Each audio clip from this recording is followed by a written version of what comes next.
श्री स्वामी समर्थ. नमस्कार. प्रसंदे या यूट्यूब चॅनलवर मी आज तुमचं सगळ्यांचं स्वागत करतो. आज आपण घोरकष्ट उद्धारण स्तोत्र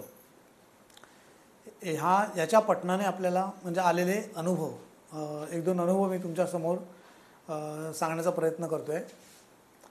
त्याच्या अगोदर ह्या स्तोत्राची म्हणजे स्तोत्र लिहिलं कसं गेलं, याची निर्मिती कशी झाली हे तुम्हाला मी अगोदर थोडीशी पार्श्वभूमी, थोडासा इतिहास सांगतो. कोल्हापूरचे श्री शेषो कारदगेकर म्हणून नवरा बायको आहेत, कुटुंब आहे. ते स्वामींचे भक्त होते. स्वामींचे म्हणजे वासुदेवानंद सरस्वतींचे ते भक्त होते. तर ते एकदा त्यांना भेटायला आले होते, म्हणजे त्यांचा आशीर्वाद घेण्यासाठी आले होते.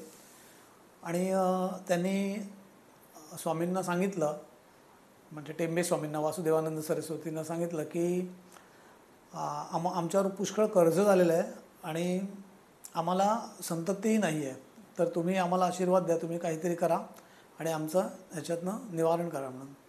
तेव्हा स्वामींनी त्यांच्या बायकोच्या पदरामध्ये एक नारळ ठेवला आणि सांगितलं की ठीक आहे, तुम्हाला मूल होईल म्हणून आणि तुम्ही कर्जमुक्तही व्हाल असं सांगितलं. त्याच्यानंतर ते गेले, पण त्यांना नंतर मुलंही झालं, त्याच्यानंतर एक मुलगीही झाली आणि ते कर्जमुक्तही झाले. असे काही दिवस गेल्यानंतर ते परत एकदा स्वामींना भेटायला आले आणि त्यांनी सांगितलं, म्हणजे ते आनंदात होते. त्यांनी सांगितलं आमचं सगळं म्हणजे आम्ही कर्जमुक्त झालो, आम्हाला एक मुलगीही झाली, आमचं खूप चांगलं झालं.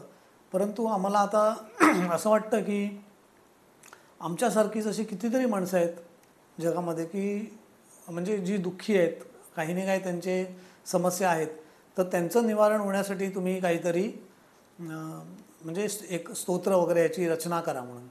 आणि वासुदेवानंद सरस्वतींनी ते ऐकलं आणि त्यांनी मग नंतर या घोरकष्ट उद्धारण स्तोत्र त्यांनी ते लिहिलं, म्हणजे आपल्या लोकांसाठी, जे दुःखी कष्टी आहेत त्यांच्यासाठी. त्याचं नावच बघा, घोरकष्ट उद्धारण स्तोत्र. हे त्याने 1911 साली कुरवपूरला हे लिहिलं गेलं. म्हणजे हा त्याचा इतिहास आहे. आता मी तुम्हाला थोडक्यात त्याचे अनुभव सांगतो, काय आलेले आहेत ते. एक दोन अनुभव तुम्हाला सांगण्याचा प्रयत्न करतो. सगळ्यात पहिला एक अनुभव म्हणजे माझ्या घरातलाच सांगतो.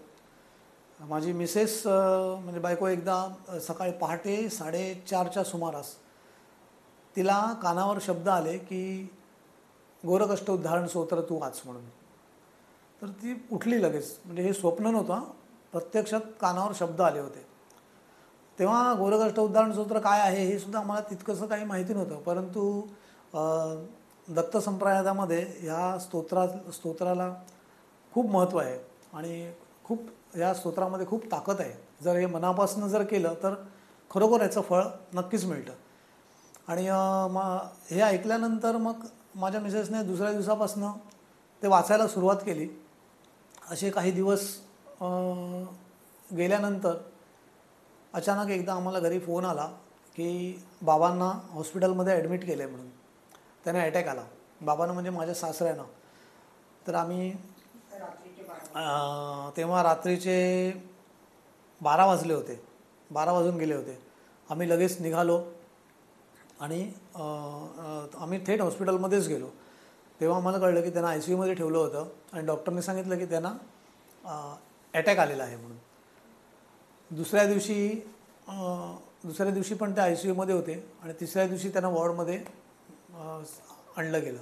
आणि तेव्हा डॉक्टरने सांगितलं की त्यांना अटॅक आला नव्हता, तर त्यांचा श्वास कोंडला होता, एवढंच होतं फक्त.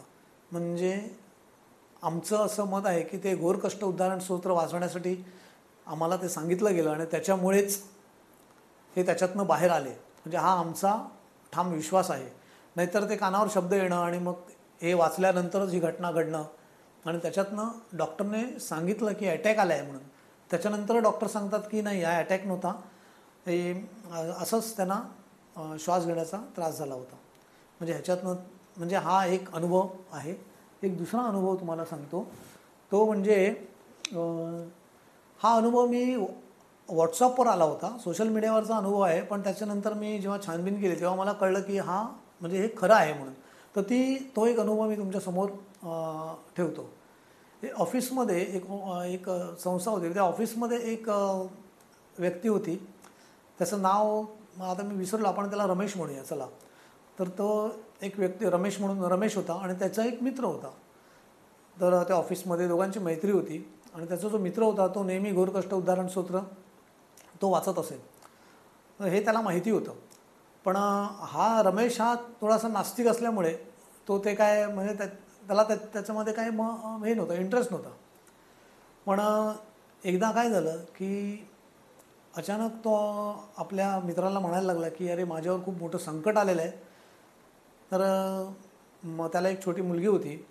त्या मुलीला ॲडमिट केलं होतं हॉस्पिटलमध्ये आणि असा निष्कर्ष आला, डॉक्टरने सांगितलं की त्या मुलीच्या दोन्ही किडन्या काम करत नाही आहेत आणि किडनी ट्रान्सप्लांट करावी लागेल, म्हणजे तिला दुसरी किडनी द्यावी लागेल कोणीतरी. एवढं मोठं संकट आहे. तर शेवटी त्याच्या म्हणजे बायकोने म्हणजे त्याच्या मुलीच्या आईने ठरवलं की ती एक किडनी आपल्या मुलीला द्यायची म्हणून. आणि असं ठरल्यानंतर त्या मित्राने म्हणजे त्या रमेशने मित्राला सांगितलं की ज्या दिवशी हे ऑपरेशन होणार आहे त्या दिवशी तू माझ्यासाठी हे घोरकष्ट उद्धारण स्तोत्र तुम्ही म्हणजे वाचाल का? तो म्हणाला नक्कीच करेन म्हणून. का नाही करणार? आणि मग तो घरी आला मित्र त्याचा. त्याने घरामध्ये आपल्या सगळ्या परिवाराला सांगितलं. त्यांनी मग आजूबाजूच्या लोकांनाही सांगितलं. आजूबाजूची लोकंही तयार झाली आणि मग ज्या दिवशी ऑपरेशन होतं त्या दिवशी त्यांचं ठरलं की आपण ऑपरेशन जेव्हा सुरू होईल तेव्हापासून आपण हे घोरकष्ट उद्धारण स्तोत्र वाचायला सुरुवात करायची. नॉनस्टॉप वाचायचं, म्हणजे मध्ये खंड द्यायचाच नाही. सुरुवातीपासून ते ऑपरेशन होईपर्यंत आपण वाचत राहायचं असं त्यांचं ठरलं. आणि मग ज्या दिवशी ऑपरेशन होतं त्या दिवशी सकाळी जेव्हा त्या मुलीला आईला आणि मुलीला जेव्हा ऑपरेशन थिएटरमध्ये नेलं तेव्हापासनं त्यांनी ते घोरकष्ट उद्धारण स्तोत्र वाचायला सुरुवात केली. आणि ही सुरुवात झाली. प्रत्येकजण थोडं म्हणजे सुरुवातीला ते मित्राने वाचायला सुरुवात केली. त्याच्यानंतर मग त्यांनी लगेच दुसऱ्याने वाचायला सुरुवात केली. असं कंटिन्यू चालूच होतं. कंटिन्यू म्हणजे अगदी कंटिन्यू. म्हणजे हे ऑपरेशन पण खूप मोठं असतं. जवळजवळ 8-9 तासाचं ते असेल. नुसतं ऑपरेशन नाही तर ऑपरेशन झाल्यानंतर त्या व्यक्तीला लघवीला व्हायला पाहिजे, म्हणजे लघवी वगैरे झाली तर ते ऑपरेशन सक्सेस झालं असं म्हटलं जातं. तर ते चालू झालं. यांनी सगळं ते वाचायला सुरुवात केली आणि संध्याकाळी म्हणजे सकाळी ऑपरेशन सुरू झालं आणि जेव्हा काही तासानंतर म्हणजे जवळजवळ संध्याकाळी त्यांना फोन आला की ऑपरेशन व्यवस्थित झालं, सक्सेस झालं, यशस्वी झालं आणि त्या मुलीला लघवीला वगैरे सगळं झालं आणि दोघंही व्यवस्थित आहेत, सुखरूप आहेत. तर ह्या घोरकष्ट उद्धारण स्तोत्राचा हा असा प्रभाव आहे आणि ह्याचा अनुभव कित्येक लोकांना आलेला आहे. आता आम्हीसुद्धा जेव्हा आमच्या घरी म्हणजे आमच्या नातलग किंवा मित्रमंडळींमध्ये जेव्हा असा प्रसंग वगैरे येतो, हॉस्पिटलायझेशन किंवा ऑपरेशन वगैरे असेल, तेव्हा आम्ही सांगतो की तुम्ही जेव्हा ॲडमिट व्हाल किंवा ऑपरेशन थिएटरमध्ये जाल तेव्हा आम्हाला फोन करून सांगा. आणि मग तेव्हा आम्ही हे घोरकष्ट उद्धारण स्तोत्र आम्ही वाचतो आणि त्याचा अनुभव खूप चांगला आलेला आहे. तर हे खूप प्रभावी असं स्तोत्र आहे.